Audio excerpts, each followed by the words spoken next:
So I wanted to take a few seconds to tell you about the Puzzle Mystery Quilt and why they were so perfect for me. I had never made a quilt before, and the Puzzle Mystery Quilt was my first one ever. I knew nothing about quilting, and I'm completely self-taught as a sewist, so some of the terms I was just unfamiliar with, but the Puzzle Mystery Quilts make it so easy. First of all your fabrics are die cut and pre-cut for you. So you do not need to do that tedious, time-consuming part. All that work is done for you. And then the next best part are the instructions. So even if you do not know much about sewing, their instructions break everything down for you. It shows you all the different blocks that you're gonna make for that month. Down here, I love because it tells you all your different fabrics by letter and how many pieces. So I always use this to help me match as I'm sewing along. And then the instructions. You really don't need to know much about quilting to be successful because Cotton Cuts breaks it down for you. They tell you which step to do first, second, how to join the pieces together, and those little arrows even show you in which direction to press your seams. Cotton Cuts is awesome. Puzzle Mystery Quilt is basically all your pieces are cut out. You don't have to worry about any type of measuring and cutting. You just get your packages and you sew.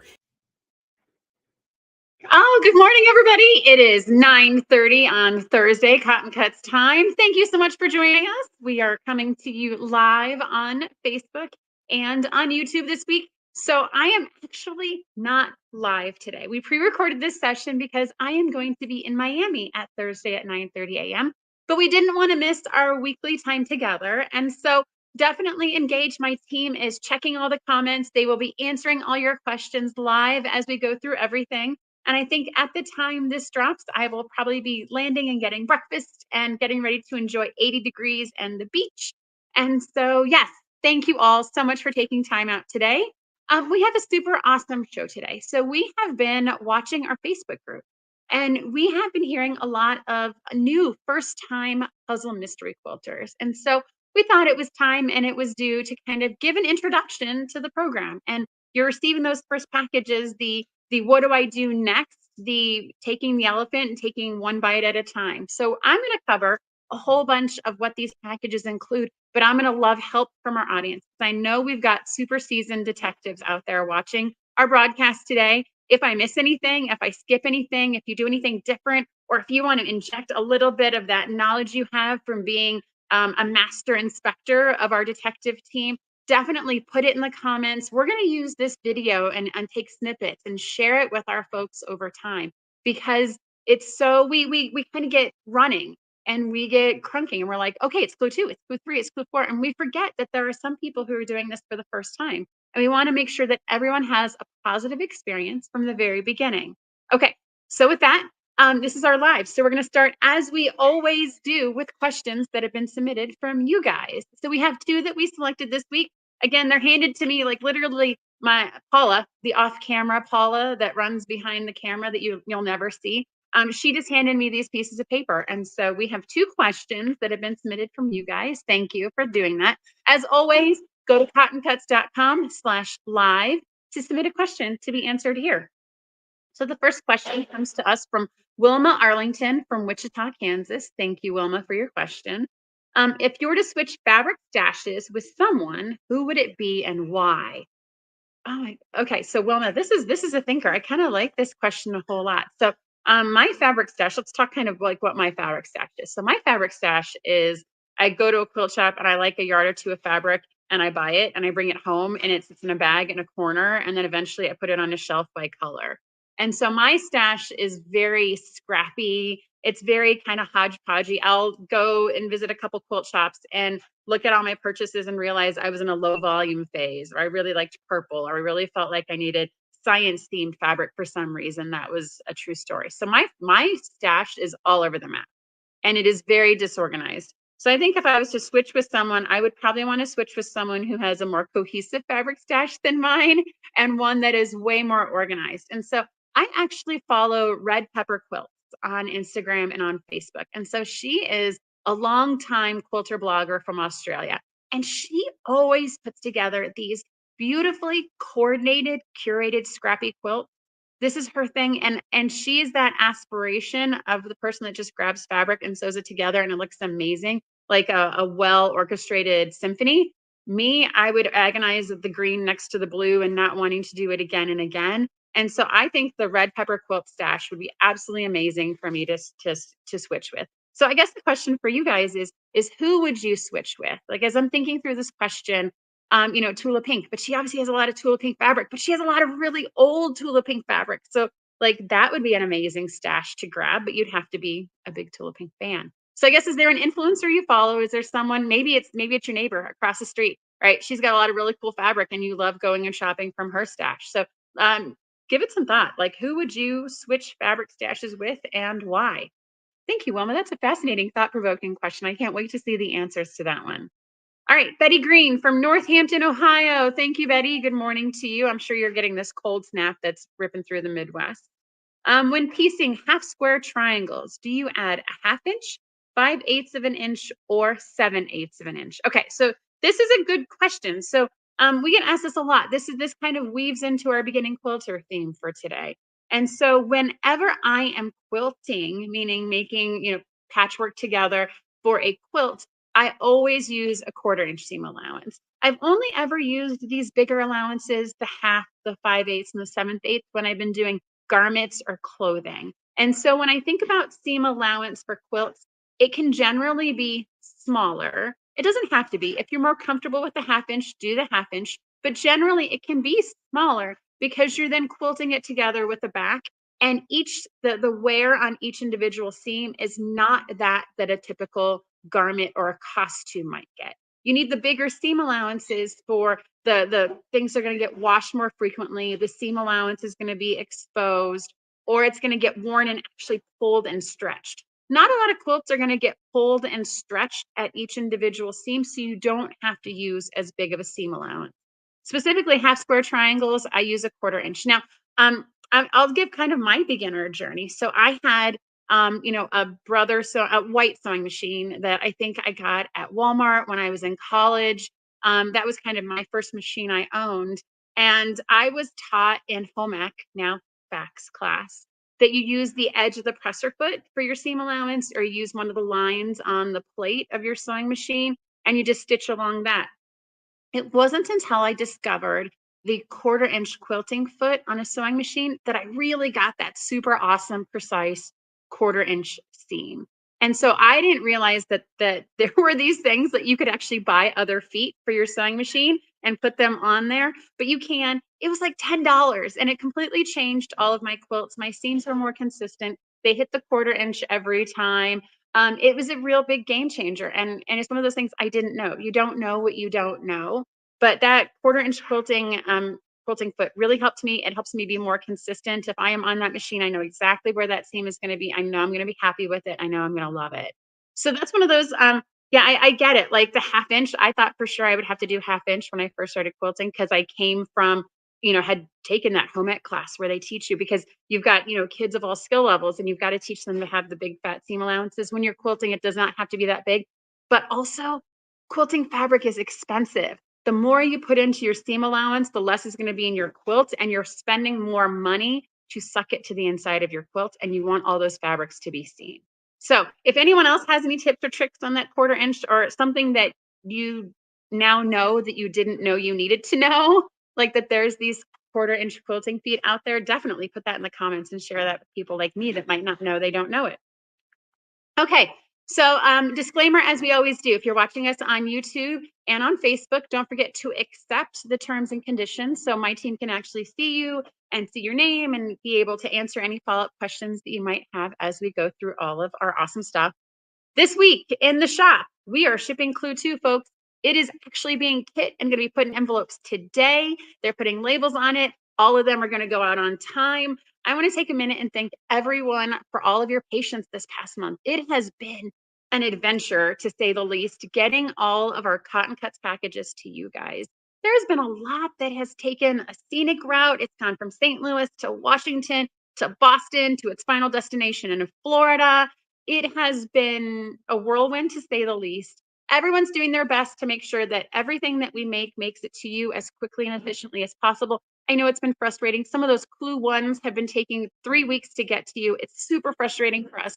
Our team puts a lot of love and care and make sure that we get everything out as quickly as possible and on time. And to see it just get stuck. I am, as I've said before, optimistic about the system upgrades at the post office. I am hopeful that this is the short-term pain. We've all launched those new projects in the first couple of weeks. It's hairy and people are losing sleep and staying up all night. And I know that it is going to get better. Thank you guys. I know those Clue 7s.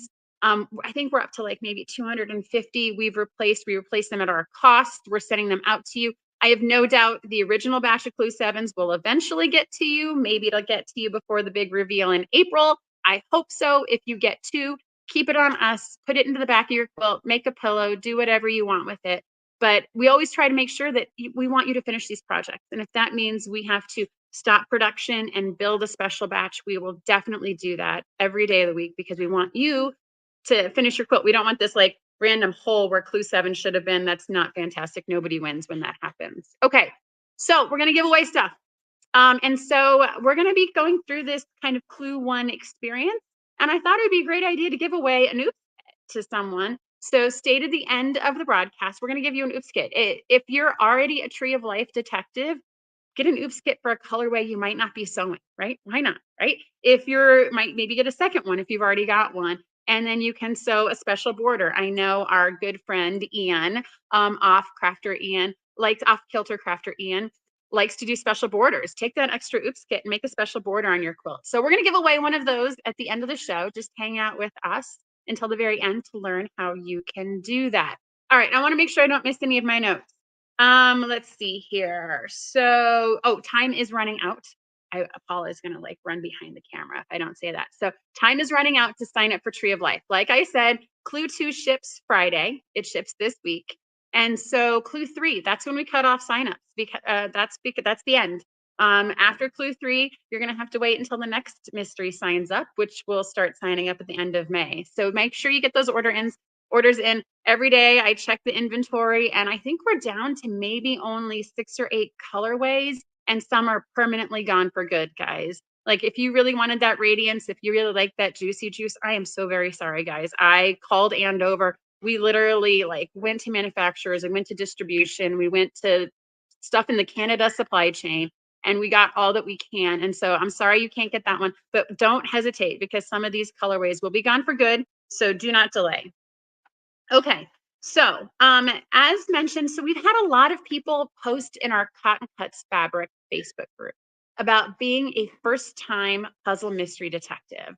And so we decided, why don't we ask you guys? We've got a lot of folks that have been doing these for a long time. And so we have 3 answers that we're going to share with everybody just to kind of kick off this section of the broadcast. So Carrie Davidson in our Facebook group suggested that when you get your first mystery, she always lays out the pieces as they're supposed to look when the piece is finished. It helps me visualize, but I can also easily see if I'm missing a piece right at the start. So Carrie, I take the same approach. I open my package, I look at Clue 1, which we'll show you here, and I actually lay everything out just like these images, right? And so it helps me to like you said, make sure I have everything from the beginning. Believe it or not, this fabric likes to jump around. It jumps around in the shop. It jumps off die cutters. It jumps out of clues. I've actually found one, I'm embarrassed to say, like I was sitting on it, or like it was under my iron, like I had pressed a piece and it got stuck to the bottom of the iron. Guys, these pieces like to move. And I think Carrie's suggestion is spot on, is once you first get your clue, is definitely check this inventory here on the bottom. This will tell you all the colors. It'll tell you the quantity you need of each piece. And I do exactly what she suggests. I lay all this out just to make sure I have all the pieces and make sure I understand how it's supposed to lay out. Because I've definitely, for example, taken this C triangle and switched it up with a B. Laying it out helps. Carry that as a fantastic fantastic tip and trick. Guys, it's really, I mean, I can look at a picture and create it as well. So Carrie, that is fantastic. Thank you for that suggestion. Patty Probst suggests, make sure you have your colorway pamphlet that shows each fabric's code and what it looks like. This pamphlet is invaluable. Okay, so let's talk about this pamphlet for a little bit. So this pamphlet is specific to each colorway. And so it has the colorway fabrics on the front, and it has kind of a visual image. Most seasoned detectives know that if you ever get stuck and you can find this image, this first image here is your fabric A, and it goes clockwise around. So it's A, B, C, D, E, and F. And the 6 o'clock is always your binding fabric. Always, always, always. If that ever changes, so help me. But literally, this is A. It goes all the way around clockwise, and this is your binding fabric. So if you do get stuck, if you do get to Patty's point and you lose track of what fabric is which, that is the way we do it. It keeps it easy. So for example, in this colorway in Woodland, you can see that this fabric here, this E, is the same as the binding. And so that's why in some of the color wheels, you'll see a color more than once, because it is used in the quilt, but it was so beautiful, we decided to use it for the binding. And so it is kept here as well. Now, on the inside of this booklet, tons of tips and tricks. And so this is something we've gleaned from over the years of like little things that you guys should just know. I know we get these and they get chucked in a box and we forget about it. I would encourage even the most seasoned folks to definitely take a look and read these tips and tricks and see what things have changed, what things are good reminders as you begin each project. It also does talk about if something's not quite right. If, say, you got a clue 2 instruction instead of a clue 1, or you're missing this book, or any reason, it tells you how to reach out to our support. And so the quickest and fastest way to get help is to go to cottoncuts.com/PMQ-support. And so we answer those daily. If you put something in that request, you are getting your replacement parts the next day. You might not get a reply. There's always an auto reply that says, thank you so much for submitting, so you know it was submitted correctly. But our team receives those. We put your 2 parts and pieces in the mail and they go out the next day. You might not get a reply, like I said, but it doesn't mean nothing has happened. We like to keep it moving efficiently as possible to get you back to sewing as quickly as we can. We also have the dates in here, which all the clues will ship. So we oftentimes get a question of like, hey, when's clue 2 ship? Hey, when's clue 3 ship? Guys, those dates are all here. So that way everyone can see them from the very beginning. And then it also talks about when renewals happen. So if you are a month-to-month member, it just tells you that renewals for this mystery happen the 10th of the month. So that way you can check those credit card statements, make sure everything went through cleanly. We do it on the 10th to give time for any credit cards that have been or misplaced or anyone that's moved to get into the system before the next clue ships. We talked about our Facebook group here. If you aren't in that group, you guys are missing out. Definitely hop on over and join that group. And then this is the part that Patty was talking about. Sorry, that was a long, circuitous way to get to Patty's tip. So this on the back of the card actually talks about what all the different fabrics are. And so on the top of the card, we talk what the collection is. So that's often a question we get is, who designed the fabric that I'm sewing with? What is the collection? How do I find more? We give you that information right there from the very beginning so you can source alternate fabrics for the back, et cetera, et cetera. And then we label all the fabrics. So we've got A, B, C, D, E, and F on the back. And then we also have how to sign up and if you have any questions, right? So this is invaluable. So what we've started doing with Tree of Life is actually emailing this to you electronically. So that way you have it. Say you're at a retreat and you grabbed your clue 7 that just came in the mail and you wanted to take and sew it and you forgot this. It is now electronically in your account. You can log in and pull this up for you. Download it, put it wherever you need it to be. We also recommend folks taking a picture of the back of this card. Get your cell phone out, take the photo. That way you'll always have it in your photos. That way, in case you're traveling or abroad, you definitely have it. We will also mail this to you if you did not get this, or perhaps you didn't realize this was on the back. We will happily put another one in the mail to you. Like I said, you really can't do much without this book because this is kind of your key that you need to solve it. And so reach out to us and our team will definitely get it to you. And also, if as you're going through this, you want to buy any more of these fabrics, our help team will give you the actual product SKUs for any of these. So I know in some of the colorways, it's hard to tell if it's blue or navy and you want to be sure. Our team will take care of you. Just reach out and we'll get you all those partners. Okay. Patty, that was a great tip. Thank you so much for describing the importance, especially as a new quilter, of that little booklet. There is so much information there, you guys. All right, so this is a fun one. So Becky Harrington, so she itemized out the steps for when you receive each of your puzzle mystery clues each month. This is good, guys. And I think, Becky, I'm aligned with you in your approach. Okay, so step 1, receive the clue, open the package, and pull out the fabric. We're off to a strong start, folks. Try not to handle the fabric too much, as some pieces are cut on the bias and stretch. So that just means on the triangles, when we've die cut them, we've cut them crosswise to the grain, and so they might stretch. So just don't touch them too much. They also fray too. Some of the fabrics might fray a little bit if you handle them too much. So it's a good tip, Becky. Thank you for that. Step 2, identify the pieces of the clue and label them. Okay, so we actually have these cute little handy dandy little markers in the shop. They're stitch markers from It's So Emma. And our team is a big fan of using these. And just when we lay out the fabric, we just put it right on top. And that way we know exactly what's A and B, C, D, E, and F.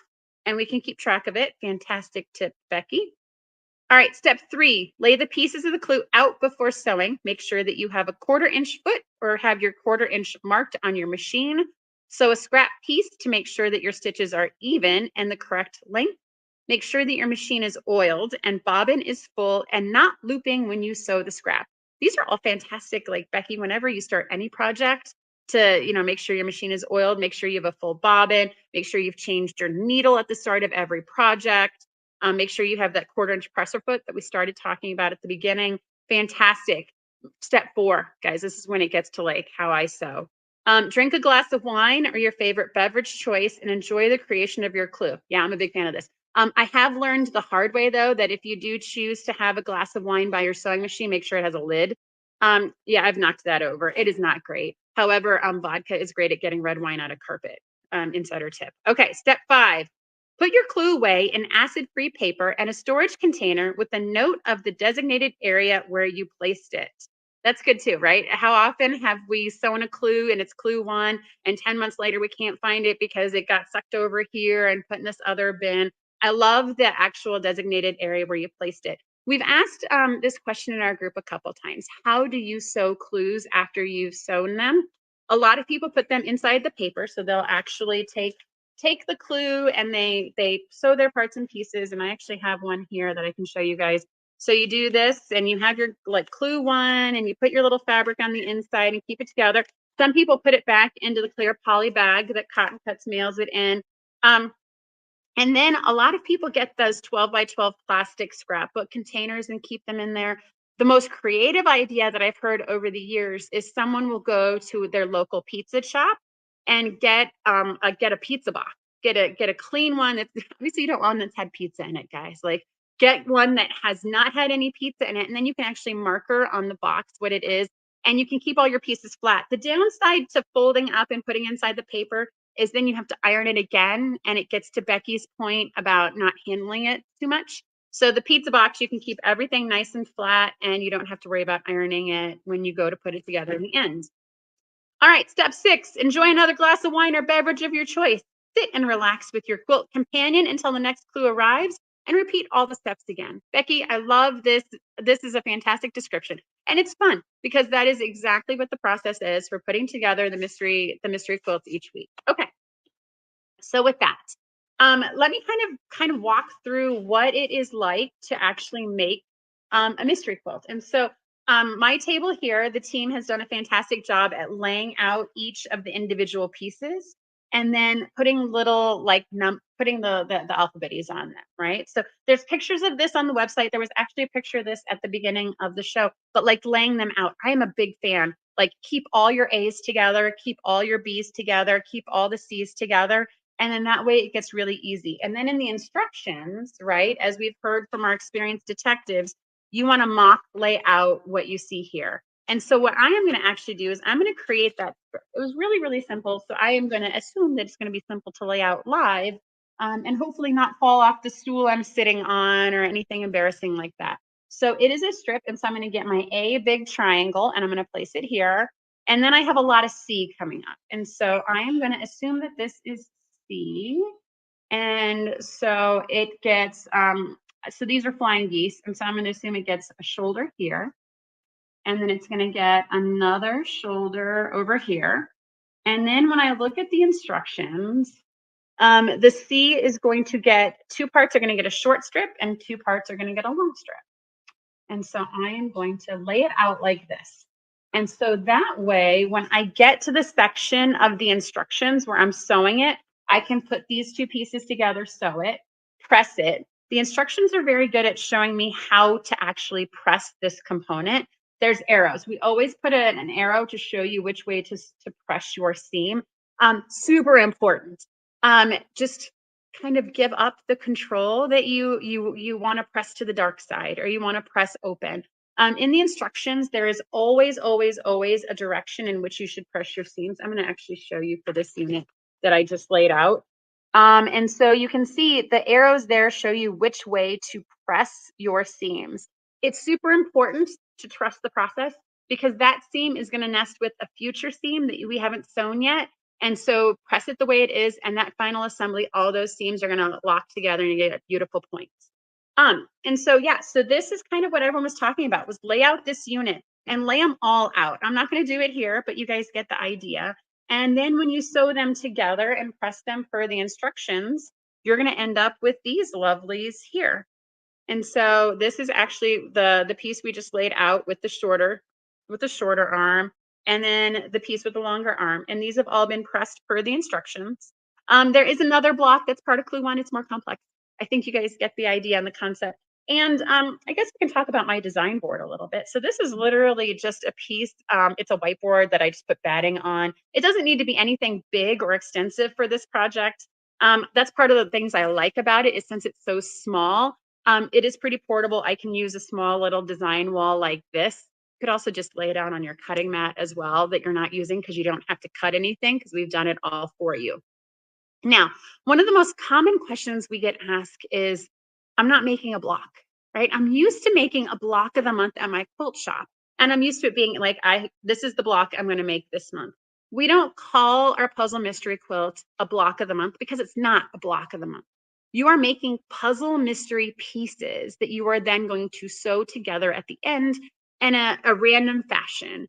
And so I like to think of it as, like I showed you 4 strips. There's also 4 other large blocks. Wow, this is a large clue, guys. Clue 1 is large. There's 4 of these guys, right? And so it's important that you label them, because at the end, we're going to tell you to sew one of those clue 1 blocks to a clue 4, to a clue 6, to a clue 8.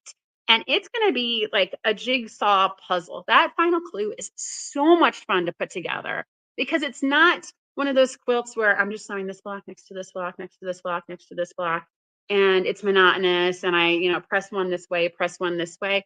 It is definitely like a jigsaw puzzle. And it's a lot of fun because you're looking at these parts and pieces, and the way you sew them together in the instructions is not the way they're going to go in the final quilt. So you're rotating it, twisting it. And for those that like to solve puzzles, it's kind of fun to play with it and kind of rotate this piece around and see what you can come up with and create. I know Ian, I'm going to mention Ian, is a big fan of kind of playing with it and turning them over in his bind. And some people are very spatial and can do that, and it's awesome. Okay. What else am I going to say about this guy? Right. So definitely the most important thing once you get these guys done is to make sure you label them. Labeling them is going to help you in the final assembly. And I know it's like, oh, it's clue 1. I'll remember it's clue 1. It is important to know that this is 1A.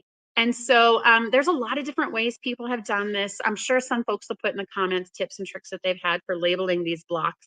I don't suggest using anything that's adhesive based, since this is going to be sitting in a box for 9 months. This is clue 1. It's going to be sitting for 9 months until you get back to it. I would suggest, a piece of paper. Sometimes you can straight pen a piece of paper. I've even gotten these cute little like flower cardstock cutouts and put like 1A and kind of pinned it to it. You could also do like a clover clip with a piece of paper that's non-adhesive. Just make sure they're clearly labeled. Your future self is going to thank you for clearly labeling them today. It's going to make it a lot easier when you get to that clue 10 and you're so excited and you just want to sew it together. You don't want to have to be pulling out these pieces of paper and trying to remember which is which. All right. Let me see. I'm sure there's things I've missed. I'm hoping you guys are hopping in the comments. Like I said, I'm going to be in Miami. I'll check in afterwards if there's anything I can help with. But guys, it's a lot of fun. And I think, we really hit it when we were like, when Becky was talking about like, just sew them together and have fun and then sit back and then wait another month. Me, I like to do 3-4 months at a time because I kind of like to lay them all out and sew them all together. I'm a strip piecer, so I just feed them through my machine. I know Amber did a great little tutorial about how she was a beginner quilter and some of the challenges she faced. I know Beth at Goody Goods was talking about how she likes to just sit and just feed the pieces in her machine. A lot of fun, guys. No matter how you have fun, it is always going to be a lot of fun. Okay, so definitely check the comments, especially if you're a first time PMQer, and see what other people are saying. We're all here to have fun, and it's going to be a great time. So with that, we're going to give away an oops kit. And so I'm going to make it really easy. Find this video wherever it's at. We're going to do an Instagram post delay, and just comment with what is the biggest tip and trick you can share with anyone about any of the Cotton Cuts puzzle mystery quilts and why, and then give us a story about it. And so we'll pick one person. Like I said, you can pick an oops kit of the colorway you're doing. If you're not participating in the Puzzle Mystery Quilt, we will definitely still send you an oops kit. If you've been eyeing that storyteller and you really want to try that, but you signed up for Hope, we'll send you the storyteller, guys. It's fantastic and great. I love learning and sharing as a community. So let's all help each other grow. With that, I want to remind everyone, Cotton Cuts, our dress drive to benefit Dress a Girl Around the World, is ending at the end of March. Get those dresses made, guys. We're trying to get to 100 and get them donated. I'm super excited about this program. You can look back at previous lives where we've actually interviewed the founder of the company and heard her story, and she was able to share the impact they make. And $5 for every new Modern Maker, Classic, Java, Chroma Super Pop purchased in the month of February, which today is a leap year day. It's February 29th. It's the last day to benefit Kennel Quilts. We'll be announcing a new Cotton Cuts Cares organization for next month. I am so excited, guys. We get to share so much good with organizations that are doing good around us. You guys can help us do good, and everybody wins. It is fantastic. All right, so I think that's it. Don't forget to join us next week at 9:30 for our regularly scheduled live.